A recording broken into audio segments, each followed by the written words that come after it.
Selamat malam Ibu Yayuk dari TV 7. Iya, saya minta waktu sebentar untuk bisa wawancara Bapak malam ini.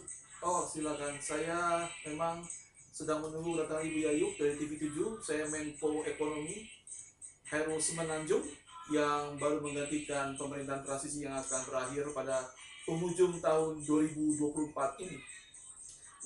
Ada beberapa pertanyaan Pak. Untuk pertanyaan pertama, Bapak menjadi Menko Ekonomi di tahun 2024 berapa lama Pak? Ya, saya diminta oleh Bapak Presiden untuk menggantikan Bapak Rijoli yang ikut kampanye sebagai cawapres, sehingga saya diminta oleh Bapak Presiden untuk menggantikan beliau selama mungkin 3-4 bulan ini untuk masa transisi, dan saya melanjutkan program-program beliau karena waktu sangat sempit sekali selama 3-4 bulan ini.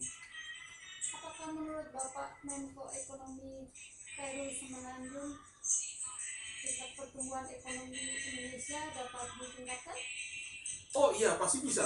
Sekarang tingkat pertumbuhan kita itu sekitar 3-4% ya. Sebelumnya itu kita itu mengalami masa jaya-jayanya waktu bumi di masa pemerintahan yang bernama Orba. Itu kita mengalami bumi untuk BBM, di mana waktu itu kita seperti berjalan pelan-pelan, tapi kita tuh berjalannya tuh tidak naik, tapi kita berjalan datar ke turun. Jadi kita tidak merasa lelah, sehingga apa yang kita capai itu sebenarnya bukan sesuatu prestasi, tapi itu apa yang terjadi. Tapi sekarang ini agak berat karena persediaan BBM kita sudah hampir habis dan persaingan di antara negara OPEC begitu jauh dan begitu ketat. Sedangkan yang saya perhatikan adalah mungkin adalah infrastruktur, sehingga di akhir tahun ini di mana harga-harga biasa membumbung naik, saya sudah menginstruksikan semua menteri-menteri yang di bawah koordinasi saya untuk memperhatikan infrastruktur dan juga pasar yang sedang berjalan. Itu yang akan saya lakukan dalam masa transisi 4 bulan ini. Menurut Bapak Semenanjung, apakah perlu Bapak Presiden tidak usah menaikkan kembali harga BBM di penghujung tahun 2014? Iya, itu tergantung Bapak Presiden, karena waktu beliau menjadi presiden 10 tahun lalu, beliau sudah menaikkan BBM sebegitu besarnya untuk mengantisipasi program-program beliau pembangunan Indonesia, di mana mengalokasi dana itu untuk pembangunan poros maritim.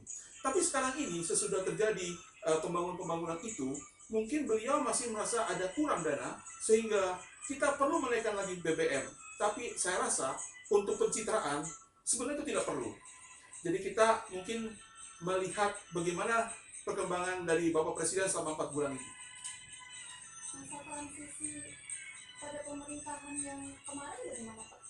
Ya, transisi ini sebenarnya ya, saya itu diminta oleh beliau. Sebenarnya saya sibuk dengan perusahaan saya yang sudah besar sekali, tapi saya diminta oleh Bapak Presiden untuk mengantisipasi kekosongan dari Menko Perekonomian ini di penghujung tahun 2024 untuk menjalankan sisa-sisa program yang sudah dijalankan oleh Bapak Rijoli, Menko yang lama yang sekarang menjadi cawapres. Sehingga saya itu melanjutkan semua program-program untuk nantinya mentransisikan kepada pemerintahan yang baru itu berjalan mulus. Saya jamin itu. Ya. Oke Pak, terima kasih untuk wawancara singkatnya. Sukses selalu. Terima kasih sekali, Bu Yayu. Selamat malam.